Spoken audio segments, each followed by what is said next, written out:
I'd like to thank you for that introduction, and I'd like to welcome the participants to the 2017 HRSA Virtual Behavioral Health Workforce Development Conference. My name is Michael Hoge, and I'd like to provide you today with an overview of workforce development in behavioral health. There's been long-standing concern in our field about something called the behavioral health treatment gap. This focuses on two facts. 1 in 5 individuals, adults per year, experience a mental health condition, yet only about 39% obtain any treatment. And 1 in 10 adults per year experience a substance use condition, but only about 11% obtain treatment. There have been lots of hypotheses about the source of the behavioral health treatment gap.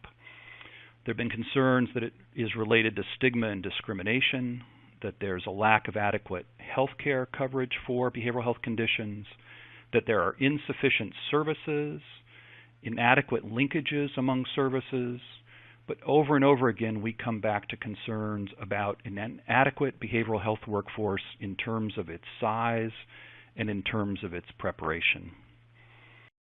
The concern about the workforce is not unique just to behavioral health. This 2003 cover from a New York Times magazine is related to an article about public concerns for the competency of physicians in the United States. The phrase on the bottom is half of a quote from a famous educator who said, "Half of what doctors know is wrong. The problem is we don't know which half." So concerns about workforce issues are prevalent throughout all of healthcare. About 15 years ago, my colleagues and I created something called the Annapolis Coalition on the Behavioral Health Workforce. We are a neutral convener of stakeholders focused on behavioral health workforce issues. We've functioned as a think tank for summarizing the relevant literature and ideas about workforce development in this field. We've been a technical assistance center for states and other organizations and a vehicle for strategic planning and collective action on these problems. The Annapolis Coalition was funded by SAMHSA to develop a national action plan on workforce development. This is a process that encompassed 2 years and engaged over 5,000 participants. And it resulted in the identification of a set of paradoxes about how we approach workforce development currently, some strategic goals and objectives, and priority action items developed by stakeholders.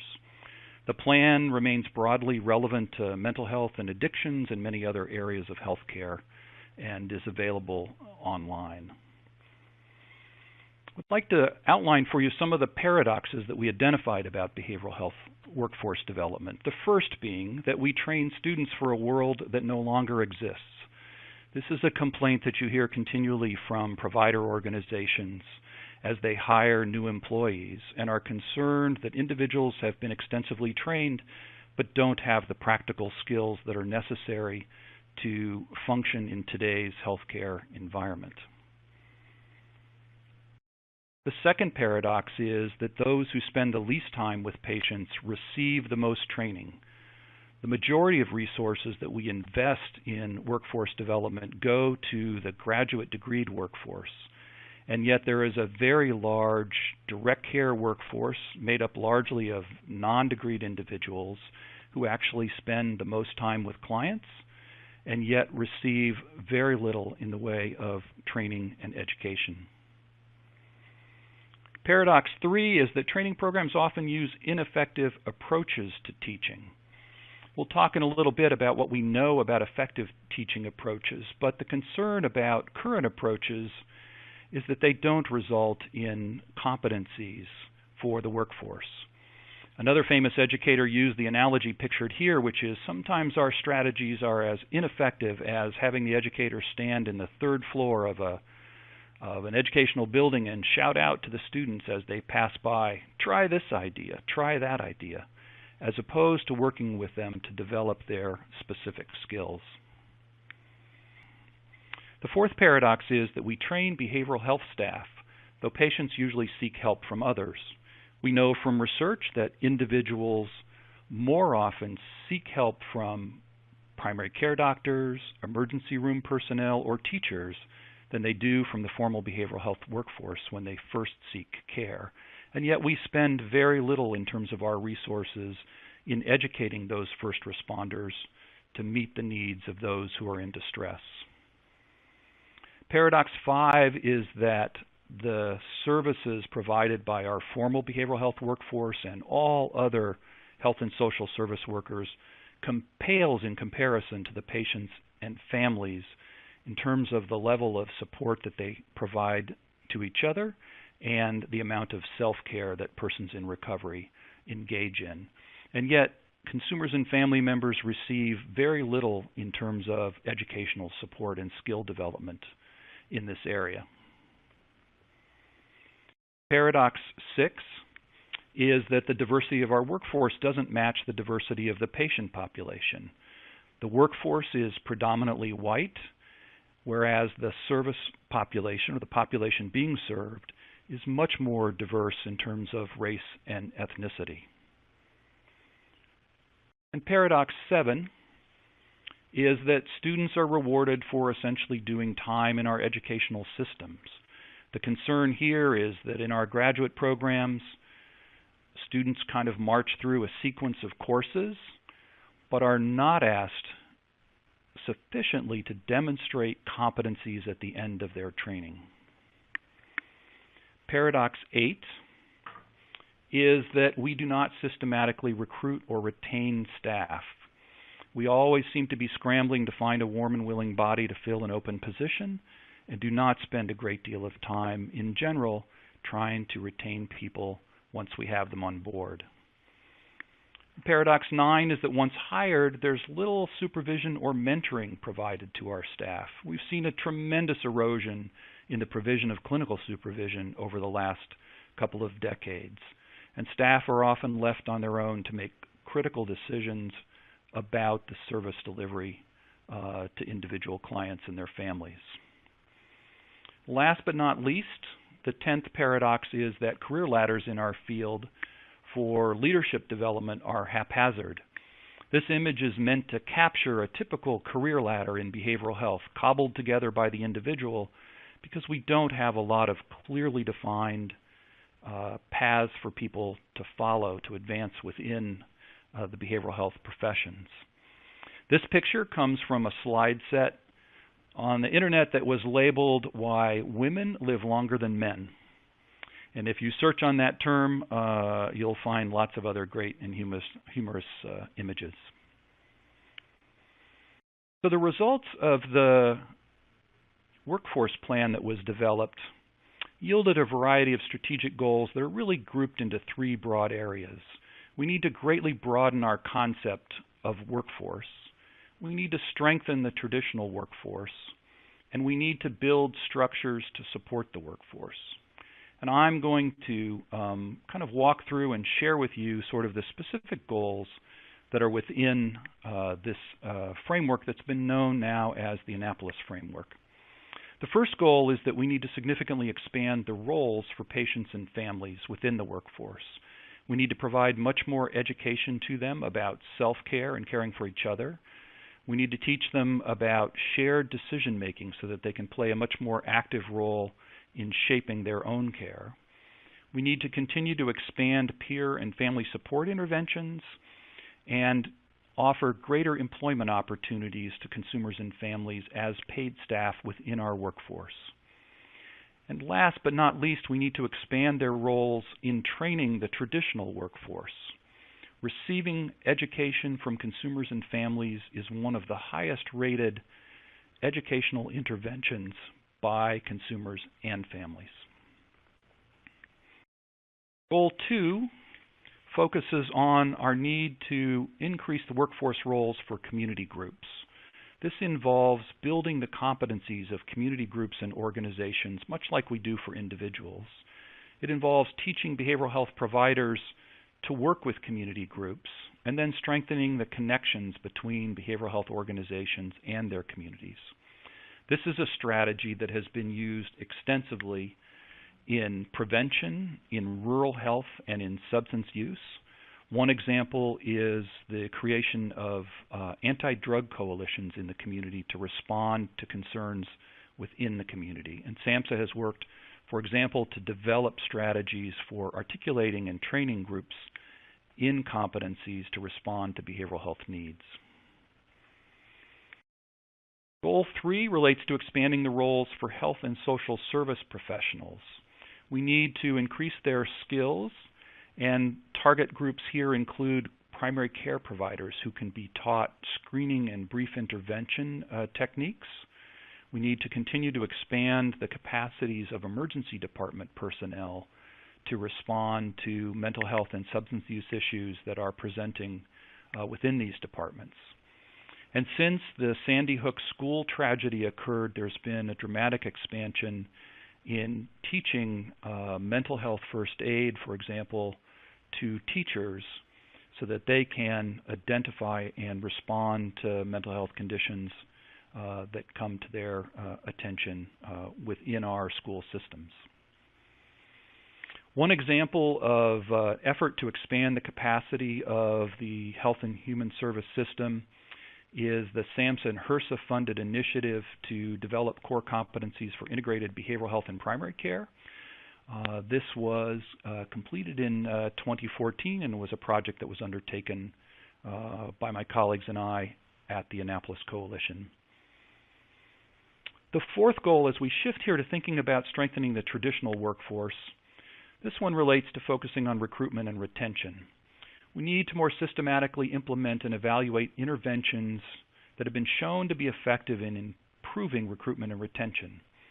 We are very clear, and it's obvious, that salary, benefits, and financial incentives play a big role here.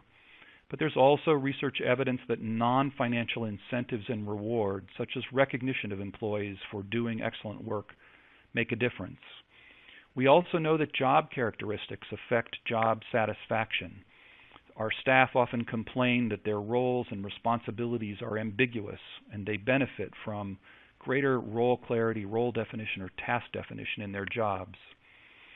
Our staff in general also prefer work environments that are team-based, provided that those teams are functional and supportive. Other strategies that have been promising have to do with developing career ladders. The state of Alaska has been very progressive in filling out its educational system with different degrees so that individuals can enter at the lowest rung of the educational and career ladder and progress over time to the highest levels should they choose to do so. Another strategy that's proved promising are grow your own workforce interventions. These involve, particularly in rural areas or underserved urban communities, finding individuals who live in the area who are interested in careers in behavioral health and getting them on the first rung of that career ladder with the assumption that because they're from the local area that they will be more what we call place committed to remaining in these underserved areas once they've been trained. It has been said that our strategy about recruitment and retention is similar to the catch and release approach to fishing, that we spend an inordinate amount of time trying to find people for positions, but an inadequate amount of time trying to retain them once we have them on board. And we need to spend much more time focusing on recruiting a diverse workforce. The federal government has recently expanded the minority fellowship programs, and there is significant evidence that these are extremely helpful in increasing the frequency with which people of color graduate from graduate programs in behavioral health, and that these programs are helpful in creating networks for these individuals that help support their career success once they've graduated. Goal 5 has to do with increasing the relevance, the effectiveness, and the accessibility of training. And the logic model here is very clear. We need to identify the competencies that are required for particular positions or particular types of workers. We need to make sure that our curriculum are built around those competencies. We then need to use evidence-based training methods to teach those competencies. and it is imperative that we make sure that our direct care workers receive substantive training to do their work. We have lots of opportunities now to use technology to assist with instruction. And last but not least, it is imperative that we make sure that every member of our workforce has co-occurring competencies, that they have the skills necessary to assess and treat problems related to both mental health and addictions. The question has been asked whether we provide training or whether we're just exposing our workforce to ideas. Too often we provide single lectures or workshops where we expose individuals to concepts, new models of care in our field, but do not provide them with adequate training to actually deliver those models of care. And it's possible, using this approach, that we're not actually teaching them to deliver evidence-based care, but that we're promoting something called rhetoric-informed care, that our staff can talk at a minimal level about person-centered, consumer-directed, family-driven, recovery and resiliency-oriented, strength-based, trauma-informed, gender-specific, time-limited, co-occurring, culturally competent, evidence-based, transformative, preventative, wraparound care, that they've heard all the words, but that they have not had sufficient training to actually be able to deliver those important interventions. So what do we know about effective teaching strategies? We know that there are no magic bullets, no single thing that you can do to ensure that someone develops a competency or a skill.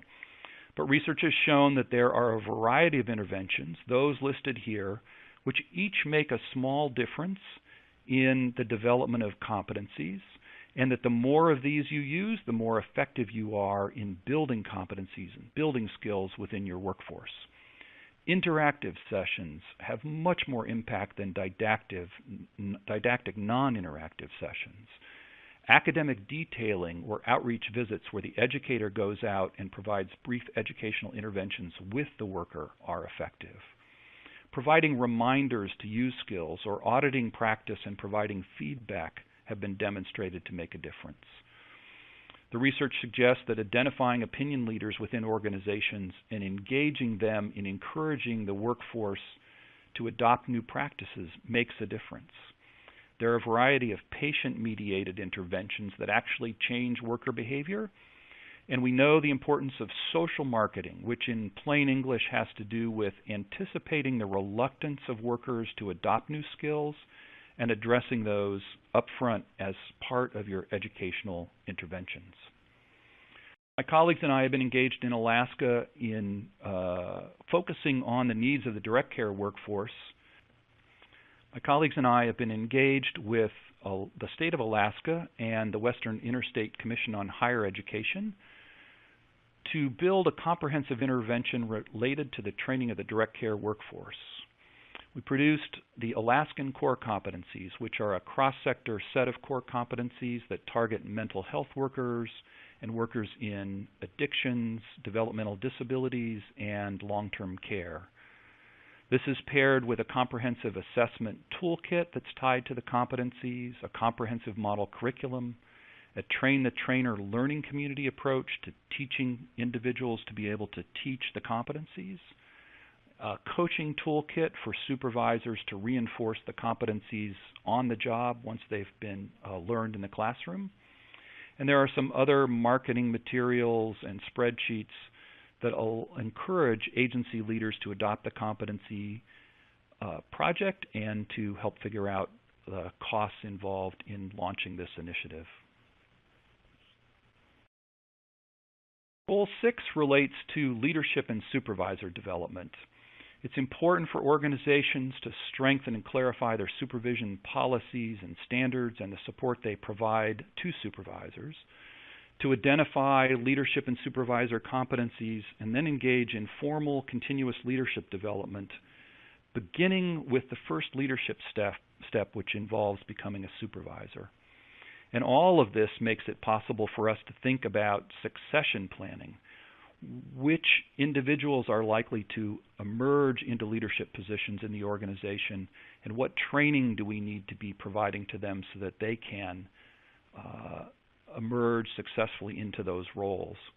There are a lot of organizations that think seriously about succession planning. The Catholic Church, pictured here on the left in its papal conclave, picking the next pope, or the picture on the right of the National Football League and its infamous draft process. We have the opportunity to think much more concretely about succession planning in our organizations. With respect to the notion of supervisory roles being the first leadership step, the question can be asked, why focus on supervisors?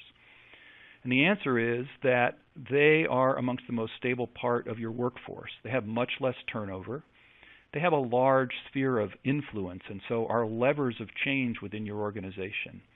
There's less of them than there are of the frontline workers, and so it's much more cost efficient to target this smaller group with your workforce development initiatives. And they are the bridge from administration to direct care staff in terms of accomplishing the objectives of administration. And we can be certain that they will undermine new policies and practices if they are not thoroughly involved and committed to the changing directions within a service agency. We often argue that of all the problems and issues that face us in the workforce development area, if you could do only one thing, it would be to focus on supervisors for all of these reasons. There are lots of reasons, compelling reasons, to think that supervision is needed more rather than less. Caseload sizes keep increasing. We've seen a shift from facility to community care, which means that staff are working out in the community with much less oversight. They have much greater autonomy in making decisions. We see that the complexity of the individuals being served is much greater, as evidenced by the increasing prevalence of individuals who have both co-occurring mental health and substance use conditions. All of this means that there's greater risk in the service delivery work and requires greater risk assessment and management. Our services themselves are increasingly complex as we promulgate more and more evidence-based practices that staff have to learn and grapple with. And putting all this together means that our systems are increasingly complex and our staff need help in navigating that system's complexity. Here at Yale, we launched the Yale program on supervision. This grew out of a federal transformation initiative funded by SAMHSA, and it is built on an implementation science model, the first step of which involves focusing on organizational change. We work with agencies to review their supervision policies and standards and strengthen those. And then we turn to a staff development model working at all levels of the organization, from the frontline staff through to agency CEOs or state commissioners. And the staff development model is built around something we call consultations and conversations, where we bring groups together and share with them best practices. But the conversation part has to do with facilitating discussions in which people within an organization share the strategies they've developed for supervising effectively, despite all the obstacles that always exist to the process of supervision. We focus on the three classic functions of supervision, which are administration, educating staff on a continuing way, and supporting staff, and foster the development of ongoing learning communities among supervisors after this process starts, so that they can continue to support and work with each other. There is another paradox, which is that healthcare systems often undermine the competent performance of individuals, which means that we must attend to the next goal, which is strengthening the infrastructure for workforce development. Rather than gutting our human resources and staff development functions when our budgets get tight, we need to strengthen those functions. Every agency should have a workforce development plan, and it should involve a data-driven quality improvement process focused on workforce, something we call continuous workforce improvement, similar to the concept of continuous quality improvement. We have opportunities to use information technology to support training and to support the workforce, as well as to track its activity. And there is a chronic need to strengthen the electronic medical record systems, which are perceived as by our staff as having a huge burden on what they do, being sort of variable, redundant, or purposeless in terms of the actual work. In Connecticut, one of the structures that we created around workforce was, again, came through a transformation grant. This was a sort of commissioner-driven workforce focus that led to the establishment of a structure that facilitated statewide planning and oversight of workforce interventions. And those interventions focused on strengthening higher education curriculum, on strengthening supervision within the state, on leadership development at the parent and professional level, and on implementing peer-run employment services. And that initiative offered us lots of lessons about the sustainability and the challenges of sustainability in our workforce efforts. In terms of infrastructure, Goal 8 is about evaluating and researching our workforce interventions and really strengthening this area with data. There's a desperate need for us to do a better job of documenting innovations in the field and disseminating those around the nation so that we are not continually reinventing the wheel within each agency. Our Annapolis Coalition has spent a lot of time focused on identifying and disseminating information about innovations, and there's a need nationally to sort of make this process more robust. Goal 9 relates to financing and the imperative to have adequate service funding and worker compensation. We know that when service agencies are underfunded, that the workforce size is constrained. We hire less people. And in turn, wages and benefits are suppressed, worker caseloads, burden, burnout, and turnover all increase. The economic benefit for an individual to pursue a career in this field declines, so less people enter it, and the recruitment becomes even more challenging for us. When I talk about financing, a lot of individuals tell me that until there's more money in the system, until our services and our organizations are better funded, there's little that we can do to support the workforce. And I would argue that advocacy on those issues is paramount. We should advocate federally, advocate with the states or counties for better funding for behavioral health workforce issues and for behavioral health service organizations. But by the same token, we have a responsibility to act on a daily basis to improve the workforce situation, and there are many, many things that we can do to make that happen.